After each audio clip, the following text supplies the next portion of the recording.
How Bitcoin works. An introduction to cryptocurrency. Bitcoin is currently at the stage in its development where you won't find people who have never heard of it, but very few know much about it. In fact, it is one of the several digital currencies that are based on complex cryptographic methods. We'll glaze over those methods for simplicity's sake so you can figure out how Bitcoin works. Another thing to note is that there are now several copycat or otherwise similar digital currencies to Bitcoin, collectively known as cryptocurrencies. These are known as such because they use cryptography to make an all-digital currency viable in terms of its security. While each has its differences, this introduction will teach you enough that you will be able and well on your way to understanding how other cryptocurrencies work as well. Before I delve into the little bit of details that we'll get to shortly, I want to give you an even more basic outline. In some ways, Bitcoin could end up feeling not that different from PayPal or your credit card when making purchases online. You'll have some Bitcoin. There will be a price of a goods or service. You'll send that much Bitcoin to the vendor. The most obvious difference is that your online purchases wouldn't be a digitized version of an exchange of bills and/or coins. The real currency is what you are exchanging, rather than arranging for a middleman such as PayPal or your credit card company to make the exchange for you. With Bitcoin, you can't go to the bank to withdraw your Bitcoins. Now, you could exchange your Bitcoins for US dollars or another currency, but in that case, you would no longer own Bitcoins, but rather you would have sold them for fiat money, i.e. regular money. Some merchants that have recently started accepting Bitcoins, like Expedia, are using a service that automatically converts the received Bitcoins into USD, much like they would do if they accepted Canadian dollars as payment. This brings me to another one of the most basic things to know about Bitcoin. Nobody owns it. There is no chief regulator, nor is there a business behind it. It is basically a protocol that was considered attractive enough that people adopted it, and its existence is now predicated on the millions of people that use it. It is decentralized like the internet. The internet isn't a place and nobody owns it. It only exists due to billions of computers that want to communicate with one another. As such, nobody is profiting off of Bitcoin or is going to suddenly change the rules or anything like that. Perhaps more importantly, nobody profits directly off of Bitcoin transactions. A tiny fee is extracted, often as low as 0.01% of the transaction, to reward the millions of people all around the world who keep the network running. More on how that works later. The main takeaway from this for now is that part of the reason people like Bitcoin is that it can take the place of credit cards and others like PayPal, who charge fees of 2.53% or 3% for each transaction they process. Even better, there is nothing inherently more difficult about an international transaction with Bitcoin, and as such, it has a lot of promise as means for transactions between entities in separate countries, since international transactions through traditional means often have very high fees. This all probably sounds strange and/or impractical since there is no physical money to fall back on. That is, of course, the reason there has never been a digital currency. There are several fundamental problems that a digital currency must solve if it is to catch on. Double spending. A single dollar bill only buys you one thing, since you have to give it to somebody. Counterfeiting. A problem that also applies to physical money, but has been more obviously accounted for than any digital solutions. Theft. You can steal physical money, but you have to be there to do it. The internet makes digital currency potentially accessible to anyone. Bitcoin has caught on the way it has because it has reasonable good solutions to these problems.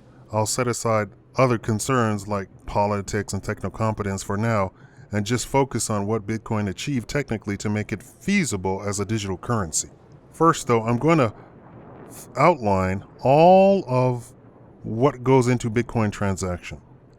I'll leave out all of the technical aspects and definitions for now, but we'll take care of those in a coming video. This can serve as a guide not only to how Bitcoin works, but you can repeatedly reference it to see if you understand each step of the process. How Bitcoin transactions works. Number 1, the sender of funds will send a cryptographically signed message to the Bitcoin network stating the source, the destination, and the amount to the Bitcoin network.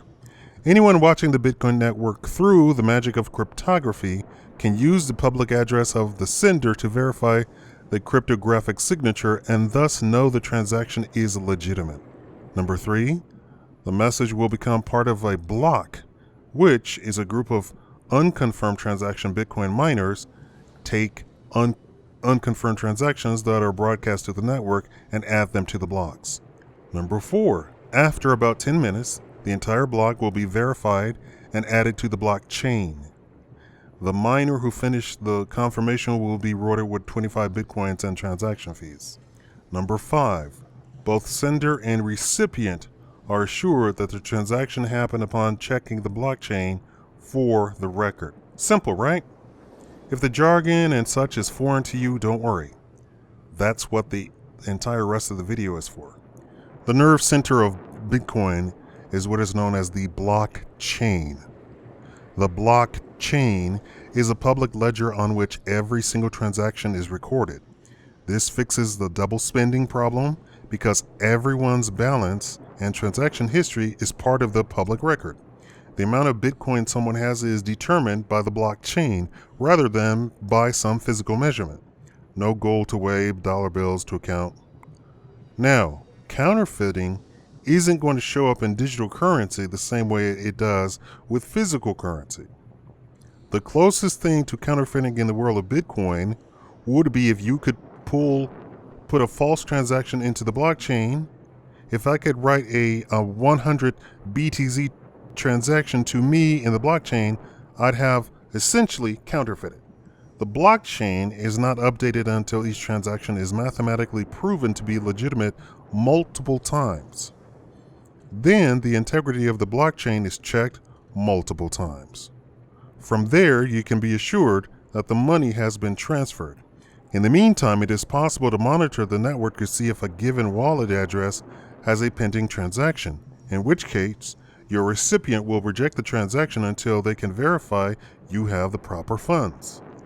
Counterfeiting and double spending are two of the challenges that Bitcoin has most definitively prevented.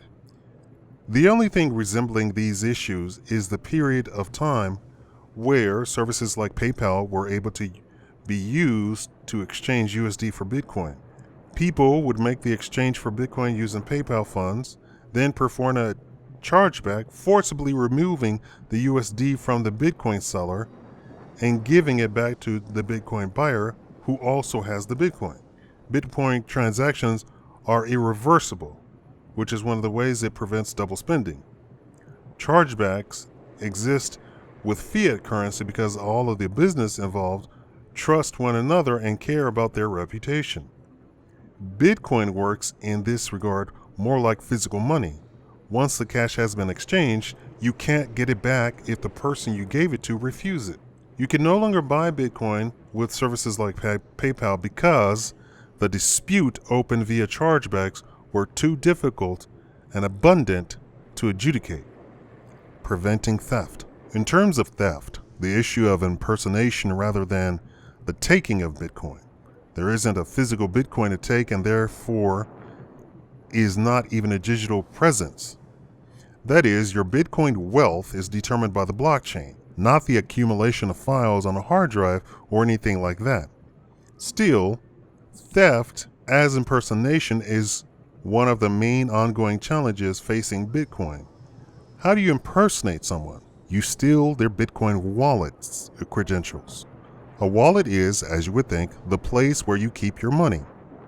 Each wallet has at least one address, which is a string of letters and numbers that will appear random at first glance.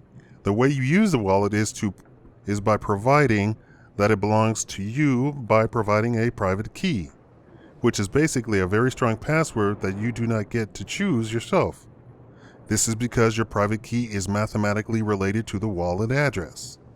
The brilliance behind the cryptography here is that while your private key is mathematically related to the wallet address, you cannot learn the private key just by knowing the wallet address, which is public. On the other hand, the private key can be used to reproduce all of the wallet address associated with it if you were to forget it for some reason. When applying a signature, as I mentioned earlier, you are appending a signal to your Bitcoin transaction that the proper private key was used to authorize the transfer of funds. What is the challenge related to theft then? One of the benefits of Bitcoin is that you do not need to associate your real-life identity with your wallet. True anonymity is unlikely, at least if you ever plan to exchange to USD or use Bitcoin to have something sent to you. But there is no formal process of verifying a person's identity and attaching it to their Bitcoin wallet. This is why you can create a theoretically limitless amount of wallets and wallet addresses without any issue. However, that means that the private key is the sole factor in determining access to a given wallet. If the private key is stolen, the victim has no more ability to use the funds than the thief does. A thief will immediately transfer the Bitcoin to a different account before the victim will realize what happened. A pickpocket wouldn't walk around with their hand in your pocket, would they? We will certainly see businesses pop up that will insure users against theft and loss by tying real-life identities to accounts. Perhaps we'll even see these businesses put a waiting period on transactions to enable a chargeback-like feature. Of course, when businesses get into control of the currency, the key advantage of low fees and decentralization are lost. And this is how Bitcoin works. Thank you for watching the Shikamba Live Show.